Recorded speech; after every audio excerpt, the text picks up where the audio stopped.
Good morning dear students. कैसे हो बच्चों? सारे सारे बहुत अच्छे होंगे। सारे घर पे बैठ के पढ़ाई कर रहे होंगे, उम्मीद करता हूँ। लेकिन आप कर लोग कर नहीं रहे हो, जैसा मुझे पता है। अब तक का जो भी फीडबैक है, जो डेटा है हमारे पास, आप नहीं पढ़ रहे हो।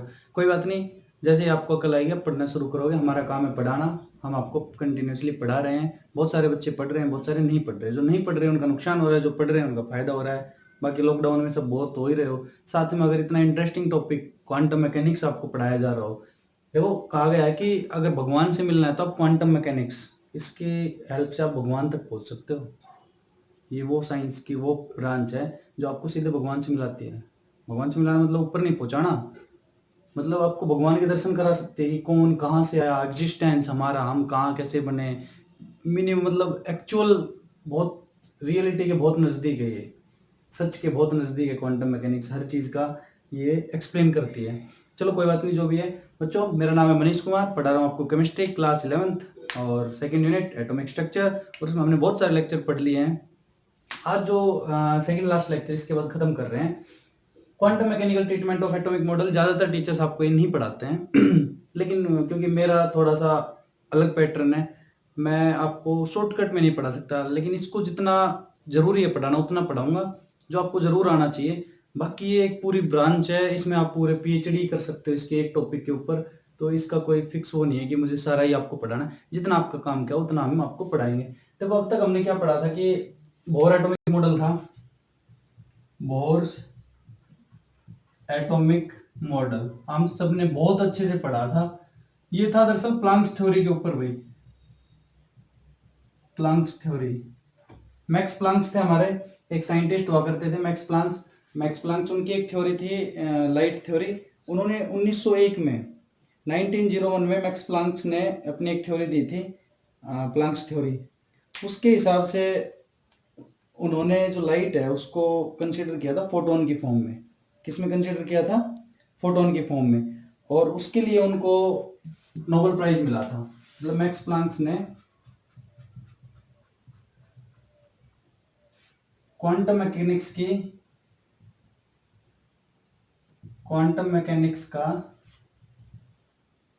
नींव रखी थी, स्टार्ट किया था, कोशिश की थी शुरू करने की। और उन्होंने क्या कहा था मैक्स प्लांक्स ने कि ये जो लाइट होती है हमारी, ये क्वांटा की फॉर्म में होती है। और इन्होंने वेव नेचर के बारे में थोड़ा बताया था कि कैसे वेव की फॉर्म में आएगी लाइट हमारी, और एनर्जी एमिट होगी या एनर्जी जाएगी, और ये पैकेट्स ऑफ क्वांटा की फॉर्म में जाएगी। ये हमारे जो मैक्स प्लांक्स थे उन्होंने हमें अपनी थ्योरी में एक्सप्लेन किया था। उसके लिए उन्होंने 1901 में क्या मिला था? नोबेल प्राइज से अवार्ड किया गया था 1918 में उनकी इस थ्योरी के लिए। तो जो हमने वेव की डेफिनेशन है वो हम आराम से पढ़ चुके हैं, आप लोग सभी लोग पढ़ चुके हो बहुत अच्छे से कि वेव क्या होती है। जैसे हमने पढ़ा था कि भाई इस टाइप की कोई वेव है तो ये क्रस्ट होगी, ट्रफ होगी, ये वेवलेंथ होगी, एक क्रस्ट और एक ट्रफ के बीच की कंजिक्यूटिव, ये हमारी वेवलेंथ होगी, ये एम्पलीट्यूड होगा, फ्रीक्वेंसी होगी कि एक पर सेकंड में कितना वो कर रही है। सब हमने एक अलग से लेक्चर में सब पढ़ा था। तो बोर मॉडल को डिस्क्राइब किया था भाई प्लांक्स थ्योरी ने, आपको पता होना चाहिए। अब देखो बोर मॉडल को तो प्लांक्स थ्योरी ने डिस्क्राइब कर दिया। बोर मॉडल से पहले रदरफोर्ड मॉडल आया था, वो फेल हो गया था। उसकी कुछ एक फेलियर थी कि भाई एटम स्टेबल नहीं होगा, अगर इलेक्ट्रोमैग्नेटिक रेडिएशन निकलेगी तो एनर्जी रिलीज होगी, एटम खत्म हो जाएगा, न्यूक्लियस में इलेक्ट्रॉन गिर जाएगा। और तो उसके बाद बोर ने उसको एक्सप्लेन किया, उसने कहा कि फिक्स शेप होगी, फिक्स ऑर्बिट आएंगे। लेकिन जैसे हाइजेनबर्ग अनसर्टेनिटी प्रिंसिपल आया, बोर मॉडल भी फेल हो गया। हाइजेनबर्ग ने कहा कि एक साथ तो हम निकाल ही नहीं सकते, आप कैसे कह रहे हो कि एक फिक्स ऑर्बिट में घूम रहा है, इलेक्ट्रॉन तो है ही नहीं वहां पे। जब आप उसको कैलकुलेट कर रहे हो पोजीशन को, तो आप एनर्जी और वेलोसिटी कैसे निकाल सकते हो? तो वहां पे आके बोर का भी मॉडल फेल हो गया। अब कहाँ जाए? तो उस टाइम देखो, जैसे बोर को उसने बताया था प्लांक्स थ्योरी ने, ऐसे दो हमारे एक्सपेरिमेंट थे कि लाइट उस टाइम तक क्या मानी गई थी? लाइट थी वो वेव नेचर मानी गई थी, वेव नेचर। लेकिन मीन वाइल वहां पे फोटो इलेक्ट्रिक इफेक्ट आ गया भाई, फोटो इलेक्ट्रिक इफेक्ट आ गया। फोटो इलेक्ट्रिक इफेक्ट किसने किया था? हेंडेगार्ड्स ने। सर हेंडेगार्ड ने फोटो इलेक्ट्रिक इफेक्ट का ऑब्जर्वेशन दे दिया, आइंस्टीन ने उसका एक्सप्लेन कर दिया और कह दिया कि लाइट वेव नेचर नहीं है भाई। जो ये रिफ्लेक्शन और रिफ्लेक्शन शो कर रही थी, रिफ्लेक्शन और रिफ्रैक्शन शो कर रही थी लाइट, और डबल स्लिट एक्सपेरिमेंट की वजह से इसका पोलराइजेशन वो सब था, तो उससे वेव नेचर इसका वो था कि लाइट वेव नेचर की फॉर्म में एग्जिस्ट करती है। लेकिन फोटो इलेक्ट्रिक इफेक्ट आया, ब्लैक बॉडी रेडिएशन आया, वहां से कहा कि नहीं भाई, लाइट के पास वेव नेचर होगा लेकिन पार्टिकल नेचर भी है, क्योंकि फोटो इलेक्ट्रिक इफेक्ट में लाइट जैसे ही मेटल पे जा रही थी, इलेक्ट्रॉन्स इजेक्ट हो रहे थे, इलेक्ट्रॉन्स की इजेक्टिव स्पीड उस लाइट की उसके साथ बढ़ रही थी, तो वहां से हुआ कि लाइट डुअल नेचर शो करती है। तो ये फोटो इलेक्ट्रिक इफेक्ट ने कहा कि भाई लाइट का वेव नेचर भी है, पार्टिकल नेचर भी है। उसी टाइम आ गए हमारे भाई साहब डी ब्रोगली आ गए। इन्होंने कहा दिया कि भाई ये lambda is equal to H by P होता है भाई। आ जाओ, अब इनसे कौन लड़े। इन्होंने कह दिया लाइट लाइट नहीं, कोई भी हो मैटर होना चाहिए, दोनों तरह के एक नेचर एग्जिस्ट करता है, लैम्डा सभी की होगी, वेवलेंथ हर एक की होगी, वेव नेचर हर एक शो करेगा, पार्टिकल नेचर हर एक शो करेगा, लेकिन माइक्रोस्कोपिक में वेव नेचर डोमिनेट करेगा, मैक्रोस्कोपिक में पार्टिकल नेचर डोमिनेट करेगा।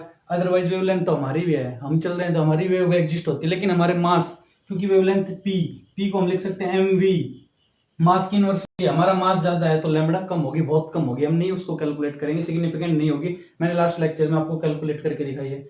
चलो भाई, इन्होंने आपके अपना बता दिया, तो यहाँ पे बोला कि पार्टिकल का भी हर एक मैटर का डुअल नेचर है। चलो बहुत अच्छी बात आ गई। फिर आ गए हमारे हाइजेनबर्ग भाई साहब। हाइजेनबर्ग उन्होंने उसको खत्म कर दिया, बोर के एटॉमिक मॉडल को। अब क्या करे भाई, एटॉमिक मॉडल तो चाहिए, एटम तो एग्जिस्ट कर रहे हैं।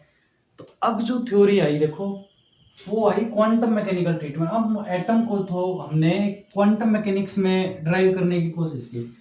तो देखो, सबसे बेसिक बात, इसको डिटेल में नहीं जाएंगे, इसको ऊपर मोटा मोटा पढ़ेंगे, क्योंकि मैं आपको पहले बताया कि मैं बिल्कुल स्किप कराऊंगा नहीं जो सब कराते हैं, लेकिन पूरा ना बता पाना मेरी मजबूरी है। ऐसा नहीं कि मैं आपको बता नहीं सकता, लेकिन आप उसको पकड़ नहीं पाओगे, आपके सर के ऊपर से जाएगा। मैं उम्मीद करता हूँ यही आप पकड़ लो तो आपको बहुत अच्छे से समझ में आ जाएगा काफी चीजें। तो बोर के मॉडल को क्या था, प्लांक्स क्वांटम थ्योरी ने, और हेजनबर्ग और डी ब्रोगली ने उसको चैलेंज किया और एक नई थ्योरी दी।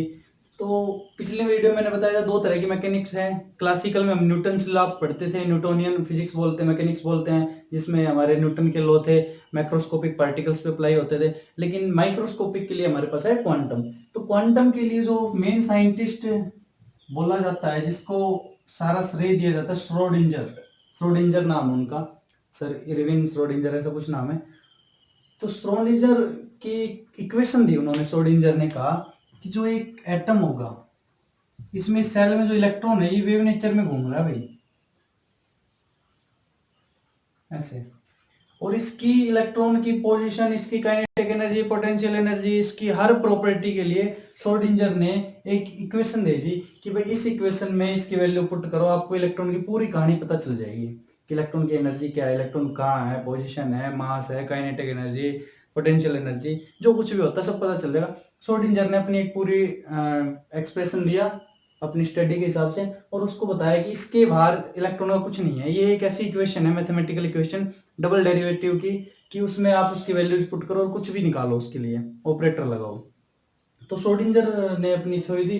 जो श्रोडिंजर की इक्वेशन है, ये दरअसल हमारी मेन बनी है क्वांटम मैकेनिक्स को श्रोडिंजर के ही नाम से पढ़ा जाता है, Schrödinger wave equation, wave nature को डील करेगी। लेकिन इसकी जो ये पूरी थ्योरी है, ये कहीं ना कहीं हमारे हेजनबर्ग और डी ब्रोगली, इनकी जो थ्योरीज थी, इनको कलेक्टिवली करके बनाया गया। इन्होंने भी अपनी एक थ्योरी दी थी, लेकिन ये ज्यादा सिग्निफिकेंट, ज्यादा फेमिलियर, ज्यादा इजी थी, ज्यादा कॉन्सेप्ट्स को टच कर रही थी, ज्यादा रियलिटी के नजदीक थी। तो इसने जो कलेक्टिवली थ्योरी दी, उसके हिसाब से हम क्वांटम मैकेनिक्स को डील करते हैं श्रोडिंजर के नाम से। तो अब हम एटम के मॉडल को श्रोडिंजर वेव इक्वेशन से पढ़ेंगे। श्रोडिंजर की जो इक्वेशन थी उसके हिसाब से हम एटम को कंसिडर करेंगे। तो वो एक इक्वेशन है श्रोडिंजर वेव इक्वेशन, और वो इक्वेशन है, आप लिखो श्रोडिंजर वेव इक्वेशन।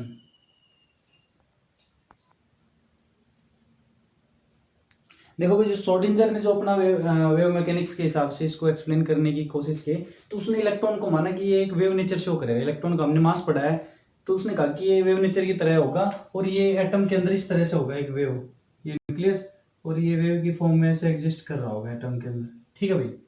तो उसने कहा कि स्टैंडिंग वेव है एक तरह से, इलेक्ट्रॉन की यहाँ से शुरू होकर कैसे ऐसे घूम रहा है, उसमें 3D घूम रहा है, कि एटम का जो फाइनल मॉडल आप पढ़ोगे तो ऐसे ऐसे घूमता हुआ मॉडल पढ़ोगे, ऐसे देखना बुक में अच्छे से बन रहा होगा। कोई बात नहीं, जब बनाएंगे तो फिर से बना देंगे, मेरी ड्राइंग थोड़ी ऐसी है। तो उसने कहा कि इस एम्पलीट्यूड को उसने बोला साई। साई उसने कहा, देखो इस त्रिशूल को बोलते हैं साई, त्रिशूल, PSI, इसको बोलते हैं साई। ये एक तरह से वेव फंक्शन की, वेव का कोई फंक्शन है, उसको उसने साई नाम दिया। बोला ऊपर प्लस साई, नीचे माइनस साई। अकेले साई का कोई मतलब नहीं है साई की वैल्यू ज्यादा कम हो रही है, मतलब इलेक्ट्रॉन के वहां पे पाने की संभावना हो सकती है, ज्यादा हो सकती है, कम हो सकती है, लेकिन इसके अकेले ही कोई वैल्यू नहीं है। जब साई स्क्वायर निकालेंगे इसका, तो वो साई स्क्वायर हमें देगा कि इलेक्ट्रॉन की फाइंडिंग प्रोबेबिलिटी। देखो अगर आपके सर के ऊपर से जा रहा है तो कोई दिक्कत वाली बात नहीं है, जितना समझ में आ रहा है उतना करो। इलेक्ट्रॉन को उसने वेव नेचर की फॉर्म में कंसिडर किया, स्टैंडिंग वेव। साई का मतलब है वेव फंक्शन, एच बोला जाता है हैमिल्टोनियन ऑपरेटर। उसने एक इक्वेशन दी है, H I is equal to E psi. E for energy, energy मतलब total energy, kinetic energy plus potential energy. तो उसने कहा कि किसी भी वेव फंक्शन पे हैमिल्टोनियन ऑपरेटर लगा देंगे और तो ये एच आई ई साई के बराबर हो जाएगा, एनर्जी के बराबर हो जाएगा। एक इक्वेशन दी उसने, Hamiltonian operator is equal to energy का साई के साथ ऑपरेट कर देंगे। ऑपरेटर का मतलब है 6 into 4, तो जो ये मल्टीप्लाई का है इसको बोलते हैं ऑपरेटर, कि 6 + 4, 6 / 4, ये होता है ऑपरेटर। तो ये एक तरह से ऑपरेटर का काम कर रहा है एच साई। किस वेव फंक्शन पे ये ऑपरेटर लगाया गया है, जब ये लगाएंगे तो हमें ये ऑपरेटर मिलेगा हर जगह, ठीक है। अब उसने कहा एक इक्वेशन दे दी अपनी कि ये हमारी भाई श्रोडिंगर वेव इक्वेशन, इसका डेरिवेशन होता है बड़ा, जब हायर क्लासेस में आप जाओगे वेव मैकेनिक्स पढ़ोगे तो वहां पे होगा कि d² ψ/dx² + 8π²m/h² e - v bracket और उस पे साई इज इक्वल टू 0। ई होता है टोटल एनर्जी, वी होता है हमारे, ई होता है टोटल एनर्जी और वी होता है पोटेंशियल एनर्जी। कर लोगे भाई।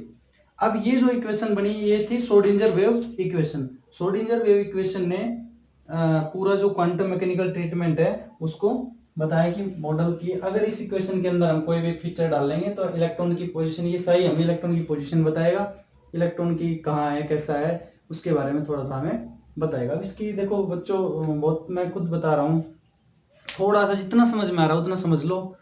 इसमें बताने को बहुत कुछ है, बता भी सकता हूँ लेकिन किसे बताऊंगा, आप लोग तो देख नहीं रहे। और बताने को इतना है कि पूरा 11th का सिलेबस उतने टाइम में हो जाएगा और हम इसी पे चर्चा करते रह जाएंगे। तो केवल आपको जितना समझ में आ रहा है उतना समझो कि इलेक्ट्रॉन वेव नेचर शो करता है, ये एक इक्वेशन दी और ये एच इसमें टोटल एनर्जी ऑपरेटर है, इलेक्ट्रॉन स्टैंडिंग वेव इक्वेशन है, साई स्क्वायर प्रोबेबिलिटी बताता है इलेक्ट्रॉन के पाने की, और ये श्रोडिंगर वेव इक्वेशन है, इसका नाम सही है, बस इतना समझो, ठीक है। अब देखो ये एक तरह से सबसे पहले हमने पढ़ा था कि जो हमारी एक थ्योरी आई थी, Max theory, Planck's theory, Maxwell theory हुई थी, मैक्सवेल इक्वेशन आई थी, वो किसने दी थी? क्योंकि एक होती है साउंड वेव, एक होती है ईएम वेव, और इनको बोलते हैं मैटर वेव। साउंड वेव को हम पढ़ते थे न्यूटन्स के लॉ से, न्यूटन्स लॉ। ईएम वेव को हमने पढ़ा था मैक्सवेल से पढ़ा था ना, मैक्सवेल थ्योरी, और इसको हम पढ़ेंगे श्रोडिंगर से। ये तीनों आपको याद रखनी चाहिए। आप जेईई वगैरह की तैयारी कर रहे हो तो वहां पे कई बार एक नंबर में क्वेश्चन आ जाता है कि मैटर वेव को हम पढ़ते हैं वेव मैकेनिक्स से, वेव मैकेनिक्स को हम पढ़ते हैं श्रोडिंगर से, और जबकि हमारी जो साउंड वेव्स होती है उनको हम पढ़ते हैं न्यूटन्स के लॉ से, और न्यूटन्स के लॉ के अलावा जो हमारी इलेक्ट्रोमैग्नेटिक वेव होती है उनको हम पढ़ते हैं मैक्सवेल थ्योरी से। तो ये था, साई एक मैथमेटिकल फंक्शन है, कुछ नहीं है, और ये इसका ऑपरेटर है। साई स्क्वायर हमें किसी भी इलेक्ट्रॉन की प्रोबेबिलिटी के बारे में बताता है और उसके अलावा लोकेशन वगैरह बताता है साई की, हमारे साई स्क्वायर की कहाँ कैसे है। अब देखो श्रोडिंगर वेव इक्वेशन ने पूरा इसको एक्सप्लेन कर दिया कि कैसे क्या, जो भी ड्रॉबैक थे हमारे बोर के मॉडल के और हाइजेनबर्ग के जो कॉन्सेप्ट्स थे, उसकी जो एजम्पशंस थे, जो उसके ऑब्जर्वेशन थे, और डी ब्रोगली का था, सब कुछ सेटिस्फाइड करते हुए जो आज हम मॉडल पढ़ रहे हैं, क्वांटम मैकेनिक्स मॉडल पढ़ रहे हैं श्रोडिंगर वेव इक्वेशन के हिसाब से, कि इलेक्ट्रॉन पार्टिकल नेचर शो करता है। इलेक्ट्रॉन की क्लाउड होती है, न्यूक्लियस के अंदर बाहर तक कहीं हर जगह तक फैला हो सकता है, इसकी कहीं कहीं जगह पे पानी की प्रोबेबिलिटी होती है, एक बार ये यहाँ है यहाँ नहीं होगा, यहाँ है यहाँ नहीं होगा, ऐसे कुछ सर्टेन इसके वो है। ये जिसमें पाया जाता है ऑर्बिटल्स होते हैं, उन ऑर्बिटल्स की कुछ शेप होगी, उनको डिवाइड किया गया है, उनकी लोकेशन के लिए उनके अलग अलग नाम दिए गए हैं जिनको हम क्वांटम नंबर्स के नाम से जानते हैं। तो क्वांटम नंबर्स पे अब हम धीरे धीरे आ गए हैं। तो उम्मीद करता हूँ ये लेक्चर अभी तक जो हमने पढ़ा है ये आपने समझा होगा, थोड़ा थोड़ा जितना भी समझ में आया होगा। अब हम जो नेक्स्ट लेक्चर में पढ़ेंगे वो पढ़ेंगे हम क्वांटम नंबर। तो क्वांटम नंबर एक बहुत इंपॉर्टेंट टॉपिक है, यहाँ से आपका कोई क्वेश्चन नहीं आता, यहाँ से जो मैंने बताया है इससे अलावा आपसे कोई क्वेश्चन नहीं पूछेगा 11th क्लास में। लेकिन जो क्वांटम नंबर में अभी आपसे कराऊंगा उनसे आपको बहुत ज्यादा क्वेश्चंस पूछे जाएंगे, दुनिया भर के क्वेश्चन पूछे जाएंगे। मैं तो कहता हूँ कि क्वांटम नंबर से ही पूछे जाते हैं क्वेश्चन। तो 4 क्वांटम नंबर होते हैं हमारे, और चारों क्वांटम नंबर को हम बारी बारी पढ़ेंगे। और क्वांटम नंबर होते हैं कितने?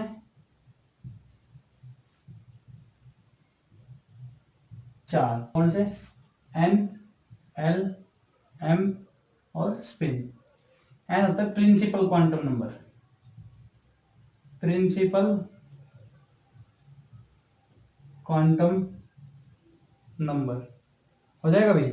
उसके बाद जो नेक्स्ट आता है हमारा वो होता है एजीमुथल क्वांटम नंबर, ये है एल, एजीमुथल क्वांटम नंबर। उसके बाद एम है मैग्नेटिक क्वांटम नंबर। उसके बाद हमारा आएगा S, spin quantum number. 4 quantum number है, एन, एल, एम और एस। एन होता है प्रिंसिपल क्वांटम नंबर, एल होता है हमारा एजीमुथल, एम होता है मैग्नेटिक और एस होता है स्पिन। अब देखो क्वांटम नंबर क्या होते हैं। अगर आप मान लो एक ऐसे कोशिश करो कि आप एक क्लास में पढ़ते हो, जैसे स्कूल है, हमारा स्कूल है, हम उस स्कूल के स्टूडेंट हैं, लेकिन उस स्कूल में तो बहुत सारी क्लासेज है भाई, higher classes, primary wing, senior secondary wing, secondary wing. अब उसमें से कहीं कि आप ये प्राइमरी, ये मिडल, ये सेकेंडरी, ये सीनियर सेकेंडरी। अब देखो हो गए 4 डिवाइड। अब मान लो सीनियर सेकेंडरी में आ जाए, सीनियर सेकेंडरी में भी हमारे पास साइंस और कॉमर्स, साइंस में भी नॉन मेडिकल, मेडिकल और तीसरा बोथ भी हो सकता है भाई। उसके अंदर मान लो नॉन मेडिकल, इसमें भी बॉय या गर्ल। देखो कितना भारी हम डिफ्रेंशिएट कर सकते हैं चीजों को, कहां तक जा सकते हैं हम, कि एक स्कूल है उसको हम कितने लेवल पे हमने उसको डिफ्रेंशिएट कर दिया कि भाई स्कूल है उसके अंदर कितने विंग्स हैं। अब इसको हम ये भी कर सकते हैं कि स्कूल के अंदर पहले हम सबसे पहले करें टीचिंग स्टाफ और नॉन टीचिंग स्टाफ और फिर स्टूडेंट्स, ऐसे भी तो हो सकता है। तो ऐसे जो हम डिवाइड किया हुआ, अब आपसे कोई पूछे कि भाई आपका एड्रेस बताओ स्कूल में, आपसे अब कोई पूछे कि एड्रेस बताओ, बच्चों समझना इसको। देखो क्वांटम नंबर को मैं आपकी डेली लाइफ से रिलेट कर रहा हूँ, और आप इसको अभी समझ जाओगे तो समझ जाओगे, नहीं फिर आपको दिक्कत आएगी। और ये बहुत इंपॉर्टेंट है क्वांटम नंबर, तो आपको आने ही चाहिए। देखो इंक और निकल गई। तो क्वांटम नंबर एक तरह से एड्रेस बताता है हमें इलेक्ट्रॉन्स का एटम के अंदर, कि एटम में इलेक्ट्रॉन्स कहाँ मिलेंगे। कौन बताएगा? Quantum numbers. Quantum numbers address बताते हैं किस तरह से, जिस तरह से अगर आपसे कोई बाहर से आके पूछे कि भाई आप कहाँ पढ़ते हो पहला पूछेगा आप कहाँ पढ़ते हो, तो पहला आपका आंसर आएगा स्कूल का नाम स्कूल का नाम बता दिया आपने, फिर अच्छा स्कूल का नाम, लेकिन स्कूल में तो बहुत सारे बच्चे पढ़ते हैं, आप कहाँ पढ़ते हो? फिर आप कहोगे मैं तो सीनियर सेकेंडरी में 11th क्लास में हूँ, 12th क्लास में हूँ। अच्छा 12th क्लास में तो बहुत बच्चे हैं, कॉमर्स में भी है, साइंस में भी है, तो बताओ। कहेगा मैं साइंस में हूँ भाई। तो साइंस में भी 3 है, मेडिकल, नॉन मेडिकल, और दोनों भी हो सकते हैं किसी बच्चे के पास। मैं अभी नॉन मेडिकल में हूँ, अच्छी बात है, बहुत अच्छी बात है, नॉन मेडिकल में हूँ। बॉय हो या गर्ल? क्योंकि मैं बॉय हूँ, बहुत बॉय भी यहाँ पे 15-20 बच्चे पढ़ते हैं, नाम बताओ। फिर बताएगा मेरा नाम राहुल है। ये क्या आया लोकेशन। अब सीधा कोई स्कूल में आया अगली बार, वो सीधा ये बताएगा राहुल, क्लास 12th लड़का है, राहुल नाम से पता चल गया, और साइंस में है, नॉन मेडिकल में, सीधा उसका एड्रेस आ जाएगा 4 क्वेश्चन बने ना, 4-5 क्वेश्चन उस तक पहुंचने के लिए, कहाँ, which wing, which class, which stream, boy और गर्ल, एड्रेस आ गया। ऐसे ये चारों क्वांटम नंबर मिलके क्या करेंगे, हमें किसी इलेक्ट्रॉन की किसी एटम के अंदर एग्जैक्ट लोकेशन के बारे में बताएंगे कि वो इलेक्ट्रॉन उस एटम के अंदर किस लोकेशन पे मिलेगा, इसकी डेफिनेशन हमें बताएगा, इसकी जो एक्चुअल जो पोजीशन होगा वो बताएंगे हमें क्वांटम नंबर्स। तो बच्चों क्वांटम नंबर के ऊपर जो हम अगला लेक्चर वो कंटिन्यू करेंगे, इनकी बारी बारी जो चारों को अलग अलग से पढ़ेंगे, क्या क्या इनकी कैरेक्टरिस्टिक्स होती है, कौन एक दूसरे से कैसे रिलेटेड है, इनके क्या क्या फायदे हैं, ये एटम के बारे में क्या क्या बताते हैं, इलेक्ट्रॉन के बारे में, तो वो सब हम नेक्स्ट लेक्चर में पढ़ेंगे। ये लेक्चर ज्यादा लंबा हो जाएगा। तो आपने ये लेक्चर देखा, जितना समझ में आया उतना बहुत अच्छी बात है, लास्ट वाला ज़रूर आना चाहिए। शुरू में भी जो बताया उतना उसको याद करो, कॉन्सेप्ट में घुसोगे, नहीं पकड़ पाओगे, श्रोडिंगर वेव इक्वेशन आप नहीं समझ पाओगे, केवल आपको रटनी पड़ेगी इतने समझाने से। आप चाहो तो बुक में लिखा हुआ है, आराम से आप पढ़ सकते हो। प्रॉब्लम आए तो मुझसे पूछ सकते हो, लेकिन मैं वीडियो लेक्चर पे कंफर्टेबल फील नहीं करता आपको कराने में, क्योंकि बहुत सारे बच्चों को फिर दिक्कत होगी। तो उम्मीद करता हूँ ये लेक्चर आपको काफ़ी पसंद आया होगा, और क्वांटम नंबर का जो अगला लेक्चर है वो ज़रूर देखना। और आपने ये लेक्चर देखा होगा, पसंद किया होगा, चैनल को सब्सक्राइब कर लिया होगा, और अपने सभी यार दोस्तों को बोल के चैनल को सब्सक्राइब करवा दिया होगा। तो बच्चों, मिलते हैं अगले वीडियो में, तब तक के लिए धन्यवाद।